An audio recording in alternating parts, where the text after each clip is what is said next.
আসসালামু আলাইকুম ফ্রেন্ডস, ডামরা থেকে ইয়াকুব ভাই চলে আসছে পালসার N116 বাইকটা নেওয়ার জন্য। তো ভাইয়া কেমন আছেন আপনি? আলহামদুলিল্লাহ ভালো। আপনি ভালো আছেন তো? হ্যাঁ, বাইকটা টেস্ট ড্রাইভ দিয়েছেন? টেস্ট ড্রাইভ দিছি। বাইকের কন্ডিশন কেমন? বাইকের কন্ডিশন বলা চলে সুপার স্মুথ। আমি যখন টেস্ট ড্রাইভ দিছি হ্যাঁ। দেন জিএসএক্স এর মতো ফিল পাইছি, এরকম একটা ফিল পাইছি। তো এক কথায় আমার খুবই ভালো লাগছে যখন আমি টেস্ট ড্রাইভ দিছি। দেন আর কিছু দেখার কোনো চিন্তা ভাবনা নাই, আমি গাড়িটা ডান করে ফেললাম। ফ্রেশ বাইকের মধ্যে এই বাইকটা কি মনে হচ্ছে যে অনেক ফ্রেশ? অবশ্যই অনেক ফ্রেশ, সুপার ফ্রেশ বলা চলে, নতুনের মতোই। তো সোহান বাইক থেকে কি বাইক কেনা যায়? অবশ্যই কিনা যায়, বিলিভ করা যায়? অবশ্যই বিলিভ, এক কথায় বিলিভ করা যায়। সোহান বাইক কেমন লাগছে? খুবই ভালো লাগছে।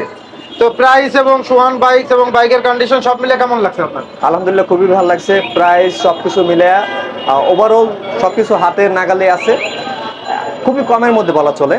তো আমি বলবো যে কাস্টমারদেরকে বলবো তারাও যাতে আসে, সোহান মোটরসের বাইকে আসে।